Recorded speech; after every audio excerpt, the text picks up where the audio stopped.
San Martín de Mendoza, Tunuyán, su recorrido. Buenas noches, ¿cómo andan? Bienvenidos a un nuevo capítulo de No Culpes. ¿Cómo están?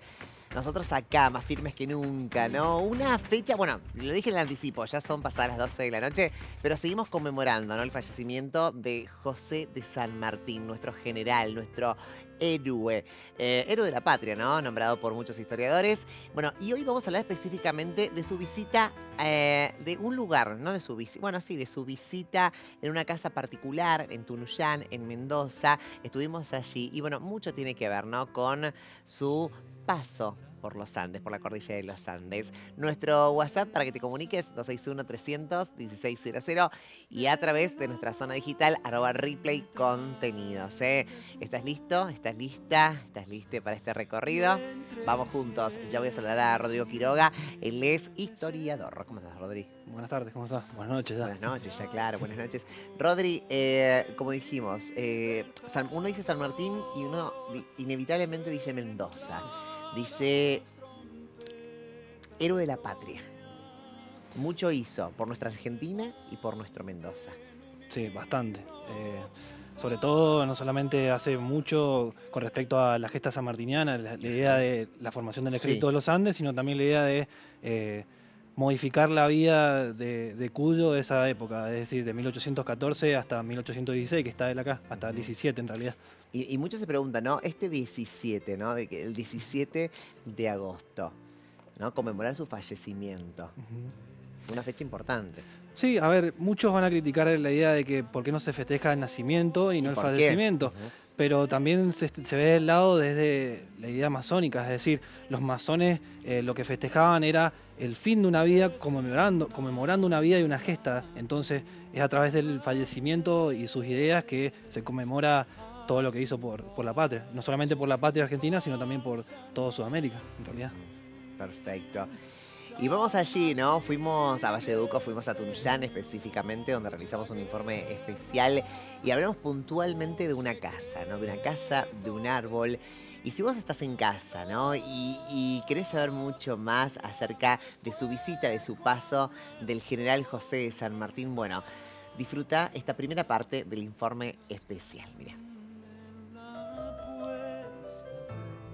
Vamos a hablar acerca de esta estancia donde paró San Martín luego de cruzar los Andes, un lugar súper importante para él. Y ya estoy con Jorge, él es historiador, un lugar importante para San Martín, ¿no? Y que significa mucho también para los tunuyaninos. Sí, para todos los tunuyaninos y el Valle de Uco en general, porque aquí se fundó la estancia El Totoral en 1625. O sea que fue una de las primeras del Valle de Uco. Su propietario se llamaba Juan Amaro de Ocampo, que obtuvo estas tierras por mercedes reales del rey de España, y en esa época, en el 1600, era uno o el hombre más rico de Mendoza. Wow. ¿Qué sucedió con la fundación de las estancias como sucedió con todas acá en el Valle de Uco? No era fácil. ¿Por qué? Porque estaba el ataque de los malones indígenas. Entonces, por muchos periodos quedaron abandonadas las estancias. Pero en 1625 se funda la estancia El Totoral. ¿Y por qué se llamaba El Totoral?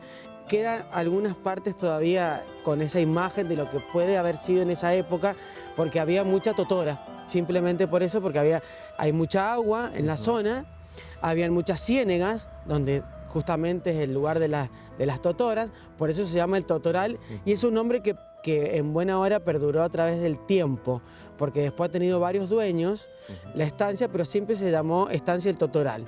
¿Y San Martín tenía conocimiento o estaba tan cansado que dijo, bueno, este lugar se ve muy cómodo, vengo acá, de prepo? No, no vino ni de prepo ni de casualidad. Cuando San Martín llega a Mendoza, se ofrecieron varias casas para que el gobierno alquilara la casa al gran teniente que llegaba, al general que llegaba a Mendoza.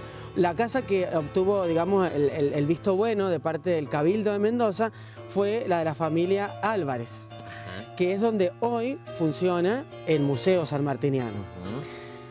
Las hermanas Álvarez, una de ellas se llamaba María Josefa, que fue la que entabló más relación con San Martín y Remedios. De hecho, fue la madrina de Merceditas. Bien. María Josefa era la esposa de de Francisco Delgado, Juan Francisco Delgado. Y él era el propietario de esta estancia en la época sanmartiniana. En 1816, que es la primera vez que viene San Martín por esta zona a entrevistarse con los aborígenes para ver el tema de los pasos cordilleranos, descansa acá, porque esta estancia era de la misma dueña de la casa donde él descansaba en la Alameda. Bien, estaban cómodos, estaban entre familias. Estaban como entre familias, totalmente. Perfecto. Esto que se ve acá es las ruinas de lo que fue el casco antiguo de la estancia del Totoral. Después... Explícame lo del casco antiguo, que es para aquellos que no están mirando y no conocen nada. Bueno, para los que no conocen, después que deja de ser de los Delgado, de Juan Francisco Delgado y de María Josefa Álvarez, la madrina de Mercedita, una hija de ella que se llamaba Dolores, quedó con la estancia y ella se casó con Melchor Villanueva. Y ahí pasa la estancia, el Totoral, a manos de la familia Villanueva. Perfecto. Melchor Villanueva fue el padre de Elías Villanueva, gobernador de Mendoza en 2 oportunidades. En la primera oportunidad que es gobernador, se crea el departamento de Tunuyán el 25 de noviembre de 1880. Por lo tanto, esta estancia está totalmente ligada a la historia de Tunuyán. Hacía mucho frío, quiero aclarar. Antes que nada quiero aclarar, porque dice, ¿por qué estoy emponchado? Porque hacía mucho frío en ese lugar, ¿no? Fue claro, uno de los días más fríos del año, es verdad, ese fin de semana en Valle de Uco. Bueno, aquí primero increíble, ¿no?, que se mantenga la estructura, ¿no?, de la estancia de aquella época o se mantengan ciertas estructuras allí, ¿no? Un lugar importante para el prócer, Mendoza y sobre todo Tunuyán, digo, y también si uno se pone a pensar hasta estratégico. Sí, muy estratégico, sobre todo por lo que decía el historiador, el parlamento que hace con los nativos en la zona para el tema del cruce de los Andes, porque San Martín reconocía la igualdad de los nativos como seres humanos, entonces reconocía que era el lugar de ellos como su patria, entonces tenía que pedir permiso para poder pasar por esa zona y también para tener el apoyo de los nativos cuando se sucediera el cruce. Entonces es fundamental esa zona y sobre todo la estancia esa. Y cuando uno habla de estratega y habla que tenían cosas muy claras, digo, algunos datos que tomé, ¿no? El cruce de los Andes, bueno, tenía 500 kilómetros, ¿no? Que tenían que recorrer, ¿no? Y llevaron cantidad de mulas, de caballos, de provisiones, y sin lugar a dudas, todo eso tenía que ver con un acuerdo, digo, por si no se hubiera logrado. Estamos hablando de 30 grados y después -4 a la noche, 30 grados bajo el sol, ¿no? Eso. Y si uno hubiera hecho los acuerdos necesarios con la gente del lugar, quien les iba indicando cómo era ese sector, digo, nunca podría haber tampoco cruzado. Sí, y también está el otro tema que se habla entre los historiadores, la idea de que está la guerra de espionaje que hace San Martín, porque si bien los pehuenches tenían mucho conocimiento de la zona y eran los que estaban en la zona, también se sabía que los pehuenches tenían contacto con el sector de Chile, con los realistas, entonces sabiendo San Martín de que les avisaba a los pehuenches, también podía saber de que los pehuenches le avisaban que podía pasar por esa zona, entonces era como una guerra de información para ver dónde se pasaba, entonces bastante interesante eso, ¿sí? Sí, ¿no? ¿Cuánto tuvo que ver, digamos, la familia de San Martín en estos, no?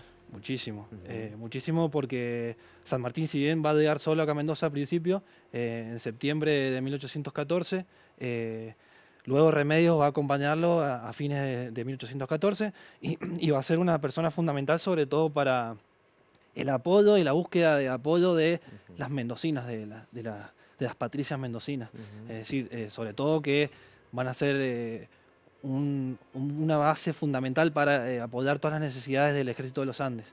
Y por lo tanto, sobre todo, Remedios va a ayudar también en el tema de la confección de la bandera del Ejército de los Andes, por ejemplo. Entonces va a ser fundamental. Qué increíble esto, cosa que no sabíamos, digo, pocos historiadores hablan acerca de las mujeres en esa época. O sea, lo que vos me estás diciendo es que Remedios tuvo un papel fundamental, ¿no?, con las mujeres del lugar. Sí, de la época. No solamente ella, por ejemplo, monjas de la Compañía de María, de las Hermanas de la Buena Hermandad, perdón, son las que confeccionan la bandera del Ejército de los Andes. Y no solamente ellas, también van a participar, bueno, muchas familias que van a estar con el Ejército de los Andes, provisionándolas, acompañándolas, y también muchas mujeres solteras que van a servir como espías también. Eso no se habla mucho, pero sí, van a participar y va a ser un rol fundamental. ¿Cómo era ese rol? A ver, digo, poco hablado esto en la televisión y en la historia. ¿Cómo era el de las mujeres espía? Fundamentalmente eran mujeres jóvenes que participaban en la obtención de información. Esto requería también, obviamente, la capacidad de seducción que tenían las mujeres en esa época, pero sobre todo el doble juego de conseguir información y a la vez no ser capturadas. Entonces, la guerra de información en esa etapa es fundamental para el cruce de los Andes y todo lo que se pueda obtener desde Chile para Mendoza. Claro. ¿Y cómo se llevaba esa información? Digamos, ¿se la decían directamente a San Martín? ¿Había un intermediario? Habían intermediarios, Álvarez Condalco era uno de ellos, era como el gran apoyo en ese sector, en el sector de información y de conocimiento, era Álvarez Condalco, pero van a tener varios generales a su lado y coroneles a su lado, San Martín, que lo van a apoyar con eso. Uno habla, ¿no? Sin lugar a dudas, tiene que hablar del tiempo, ¿no? Y un poco lo mencionaba, esto de 30 grados bajo el sol y después uno hacía -5, -6 Sí. a la noche. ¿Cómo se preparaban? ¿Cómo se preparaban? Porque es difícil, digo. Es difícil, sí. San Martín Yo me ya tenía un imaginaba ahí conocimiento. con todo, con las mulas, los caballos, las provisiones, 30 grados, subiendo la montaña. San Martín ya tenía un conocimiento previo, lo había hecho en un cruce en los Pirineos, en Europa, en la guerra contra Napoleón y todo el proceso en Europa.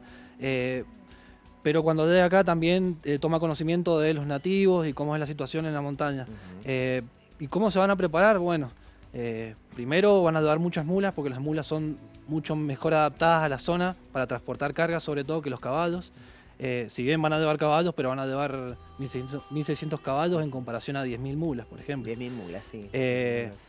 Y otro punto importante, el tema del frío. ¿Cómo lo van a hacer? Abatanando la ropa. La ropa de combate, el uniforme que tienen, lo van a abatanar, es decir, lo van a poner más ropa encima para que les dé más calor. Es decir, estilo polarizarlo, como se habla hoy en día, al uniforme. Entonces, eso se hace también acá en Mendoza. Una de las industrias que se desarrollan es eso, para justamente solamente el Ejército de los Andes, por ejemplo. Otro tema es el tema de la comida también. No solamente que van a llevar ganado vivo, sino también que van a llevar ya directamente comida disecada, estilo charqui, por ejemplo. Bien. Y el tema de lo económico, porque a mí me pasó que cuando estaba interiorizándome un poquito más acerca de este tema, me preguntaba, bueno, a ver, ayuda de alguien tendría que haber recibido San Martín. Uno a veces piensa por ahí del Estado, de los gobernantes, de los gobernantes de ese momento, ¿cómo era la relación, no? ¿De dónde sale la economía de San Martín para llevar un cruce tan importante, ¿no? Como es el cruce de los Andes, pero además con todo lo que conllevaba eso? Estamos hablando de 10.000 mulas, de 1.000 y pico de caballos. Primero, hablemos del contexto nacional. El director de esa época era Posadas, que después va a pasar a ser Juan Martín de Pueyrredón. Si bien va a haber un apoyo económico, pero la verdad que no va a ser suficiente para mantener a ese ejército de los Andes. Por lo tanto, la mayoría de las necesidades y apoyos económicos se van a dar desde Cuyo, no solamente de Mendoza, sino también de San Juan y de San Luis. Bien. Pero la población cuyana en sí, sobre todo los mendocinos. ¿Cómo va a hacerlo esto? San Martín va a establecer un sistema nuevo de impuestos, en el cual va a sacar algunos impuestos para algunas actividades y por lo tanto va a reflotar esas actividades económicas que luego van a sacar otros impuestos. Pero se van a crear nuevos impuestos para tratar de engrosar los ingresos del Estado. Y esto trasladado solamente al Ejército de los Andes. Sumado a eso también el tema de contribuciones, por ejemplo. Contribuciones personales, contribuciones de las patricias, por ejemplo. Como se ve en el monumento del Cerro de la Gloria, el friso de las patricias donando sus joyas. Eso es un gran mito de la historia, porque la realidad es que esas joyas no fueron destinadas al Ejército de los Andes, sino a construir una flota para el Atlántico, por ejemplo. Bien, ¿cuántos tuvieron, ¿no? para cruzar los Andes? 24 días. 24 días. Desde enero de 1817 a febrero, que se sucede la primera batalla, que es la batalla de Chacabuco, en el 12 de febrero. Bueno, bastante, 24 bastante, días, ¿no? Sí. Bastante y había que sobrevivir frente a todo esto. ¿Perdió mucha gente San Martín en este cruce? Perdieron, sí, pero sobre todo las cosas por enfermedades, sobre todo. Me imaginaba, ¿no? Sí, cambio de temperatura. Cambio de temperatura. Más cualquier accidente que podría haber tenido, ¿no? Exacto. Algunos de sus algunos de miembros del ejército, ahí está, no me salía. ¿Había mujeres en el caso de...? Sí, participaron mujeres, pero la mayoría van a ser hombres. Pero sí participan mujeres en la batalla también. Sobre todo acompañando, que va a ser un rol fundamental, sobre todo en el tema estratégico de intendencia, como se habla hoy en el ejército, es decir, la estrategia y el abastecimiento de los soldados, pero van a ser fundamentales en ese sentido, van a poder ahí. Bien, vamos a dar vuelta a la página, vamos a hacer así como le contamos, le decimos a toda la gente que nos está mirando en este instante, ¿no? Que vamos a recrear un gran libro, ¿no? De esto de San Martín, así que damos vuelta a la página juntos. Y esto tiene que ver con el después. Una vez que San Martín ya cruzó los Andes, el después. Me imagino agotado, me imagino con ganas de descansar. Y allí entran, ¿no? Esta estancia, estos lugares específicos. Y eligió Mendoza. Eligió Mendoza porque desde el principio fue bastante, muy bien recibido por la población mendocina. Va a ser muy querido y sobre todo porque va a encontrar acá un lugar de tranquilidad y de paz. La cuestión es que cuando vuelve con la noticia de que Remedios ha fallecido, entonces, y con una hija encima para hacerse cargo de eso. ¿Qué edad estamos hablando de San Martín? San Martín cuando vuelve hacia 1823, acá a Mendoza. Llega a Chile en octubre del 22 y pasa en el verano del 23, a principios del 23. Ya cuando llega acá ya se entera de que Remedios ha fallecido y tiene una hija que criar. Si bien él piensa establecerse en la zona de Barriales, en la zona que considera su lugar, y aparte de eso tenía el solar que había comprado acá cerca de la Alameda, donde está hoy en día la biblioteca pública, la biblioteca sanmartiniana. Se comienza su idea de establecerse acá, pero por problemas políticos, por escaramuzas políticas, lo llevan a decidir exiliarse del país, lamentablemente. Y eso lleva a que a principios de 1824 ya esté exiliándose hacia Europa. Uno habla del cruce de los Andes y es uno de los hechos más importantes de la vida de San Martín. Capaz que es una tonta la pregunta, ¿no? Pero también me parece como contextualizar en esa época todo lo que había logrado él, ¿no? Ha logrado muchas cosas, entonces como si tuviéramos la oportunidad de preguntarle a San Martín qué fue lo más importante que logró, creería que el apoyo también a la independencia. Mientras el gobierno acá en Mendoza está mandando sus diputados a Godoy Cruz y a Juan Agustín Maza para que logren la independencia, para poder lograr una legitimidad en ese avance libertador.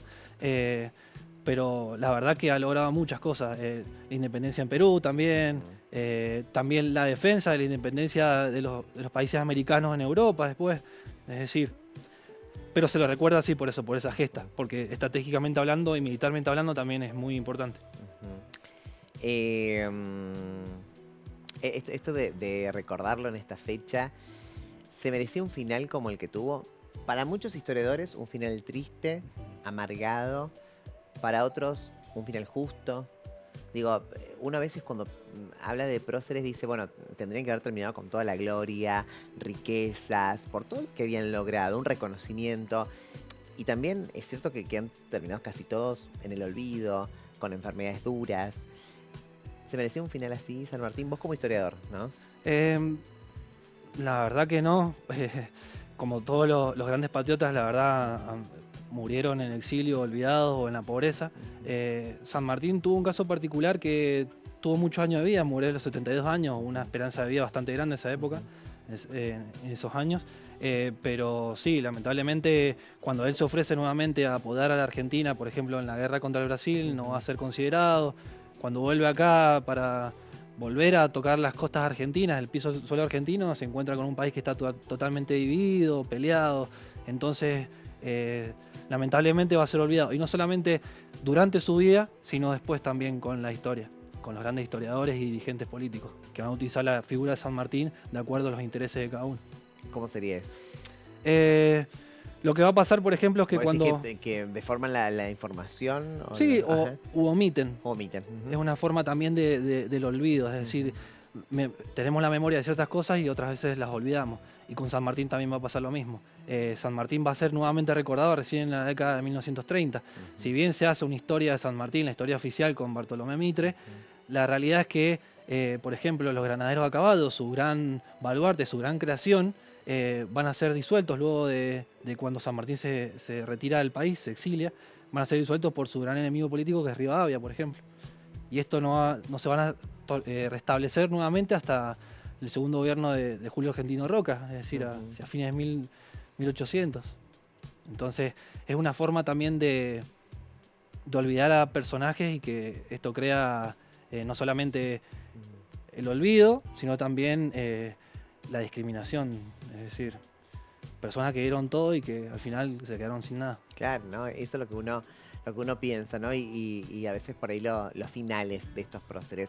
Vamos a la segunda parte del informe especial. Bueno, estuvimos allí, ¿no? En Tunuyán estuvimos, donde se realizó este informe especial que tiene que ver con esta estancia. Pero además de esta estancia, ¿no? Allí hay un árbol intacto, sí, así como lo escuchas, intacto, que está desde la época de San Martín.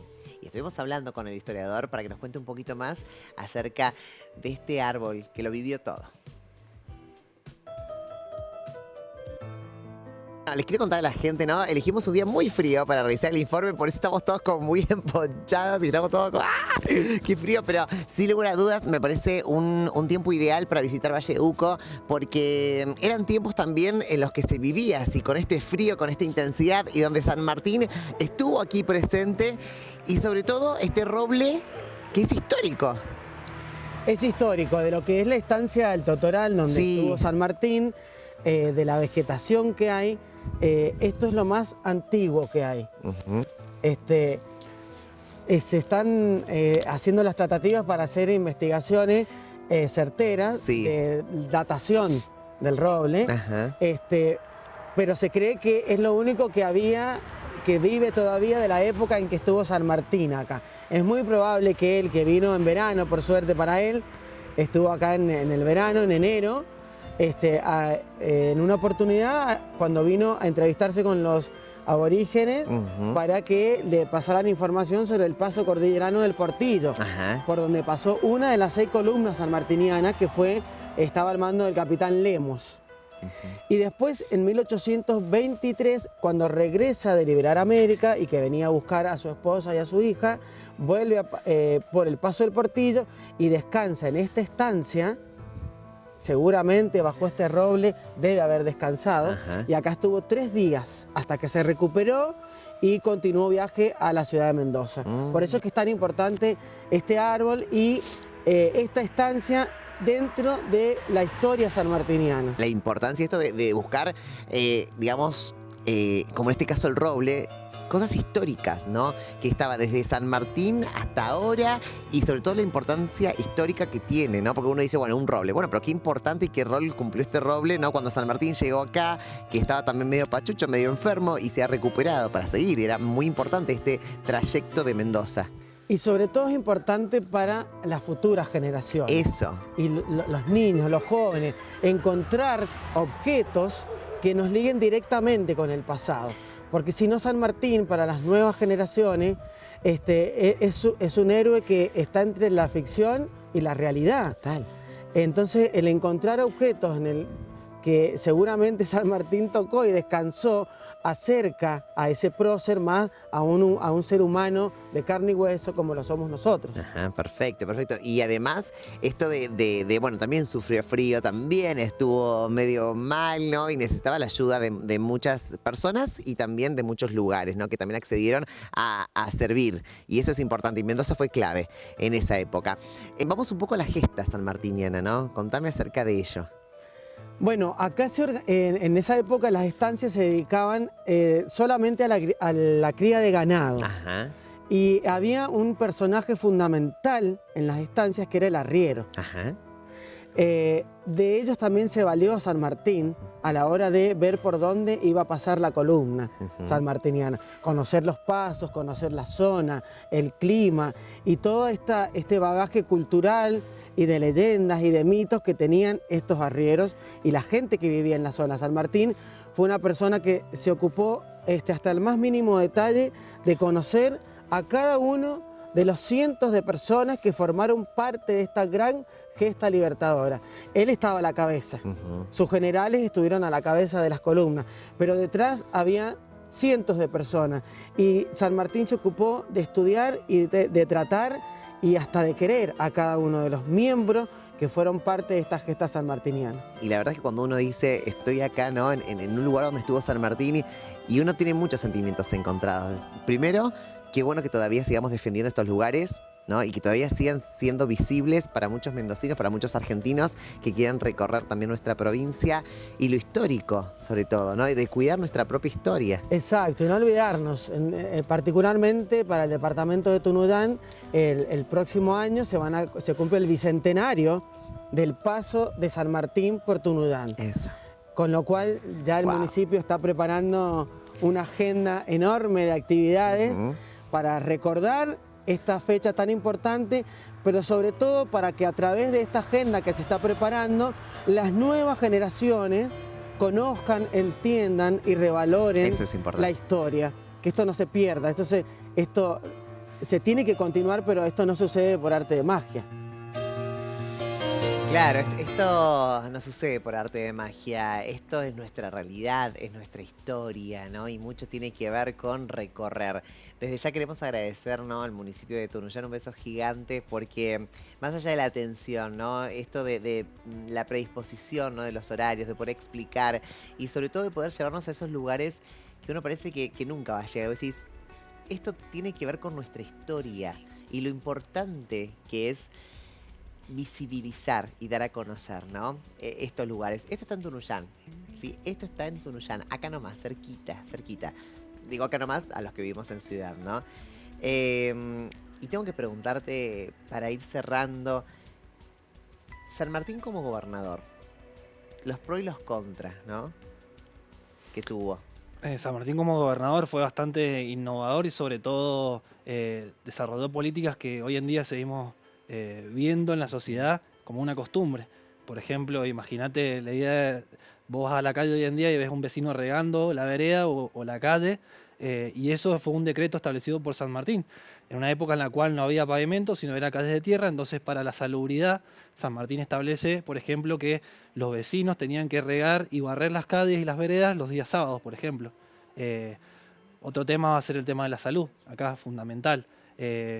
Viendo que solamente hay un solo hospital, por ejemplo el Hospital San Antonio, San Martín establece un hospital militar para que las necesidades del ejército sean dadas en ese lugar y que no ocupen las necesidades del pueblo. Como algo aparte, digamos. Como algo aparte, y para que no tampoco demanden tanto a ese hospital, porque era el único que había.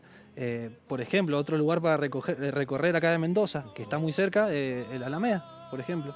La Alameda va a ser fundamental para San Martín porque el espacio de esparcimiento, donde le gustaba caminar. Él, si bien no la crea, se crea en 1806, pero San Martín lo que va a hacer es modificarla, extenderla 5 cuadras más, poner plantas, hileras de álamos, por ejemplo, un lugar, un espacio verde para la población. Y otro punto importante es el tema de la educación. Él veía como todo ilustrado de la época como la herramienta fundamental para lograr la libertad de los pueblos, verdaderamente, más allá de la lucha armada. ¿Y cómo lo va a lograr? Digo, a través de el fomento de la educación, no solamente en unos pocos privilegiados, sino en todos, y sobre todo el hecho de la idea de que participen también las mujeres, por ejemplo, en la educación.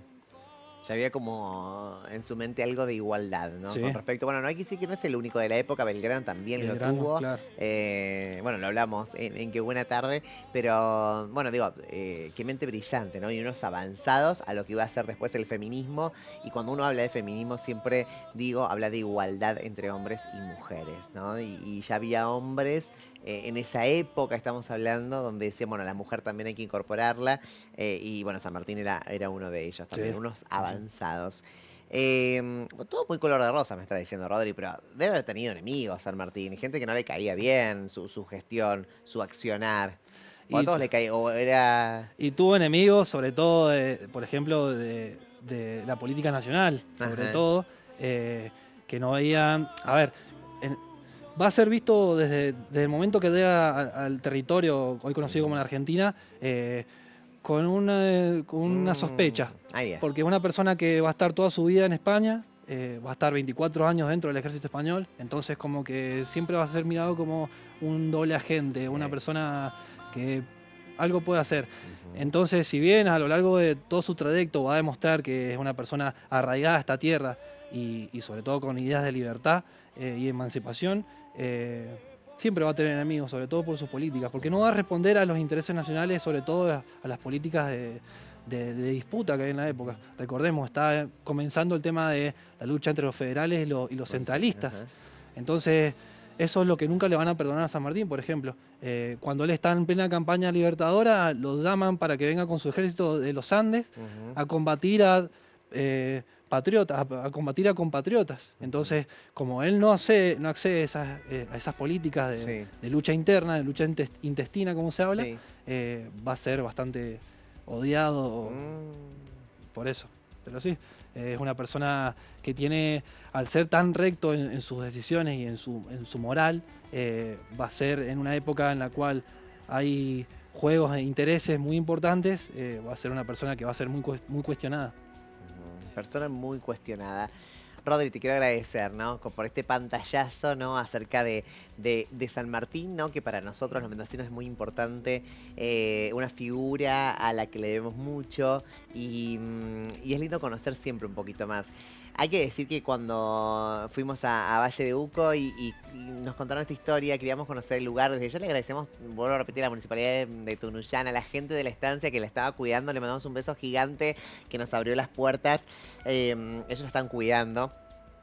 Y lo más lindo es, esto está acá. Acá se hizo historia. Y eso es lo más lindo que uno puede visibilizar, ¿no? Así que desde ya muchísimas gracias y todo lo que uno tiene que conocer, ¿no? Parte de nuestra historia mendocina. Así que, Rodri, muchísimas gracias. Muchas gracias por la invitación. Es un placer.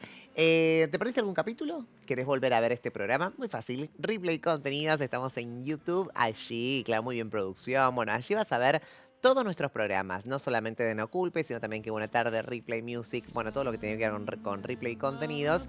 Pero estamos allí más juntos que nunca porque todos los capítulos de No Culpes podés cliquearlo y ver absolutamente todos. Ahí está, muchísimas gracias. Y ahora sí nos despedimos. Gracias por acompañarnos. Que descanses. Chao.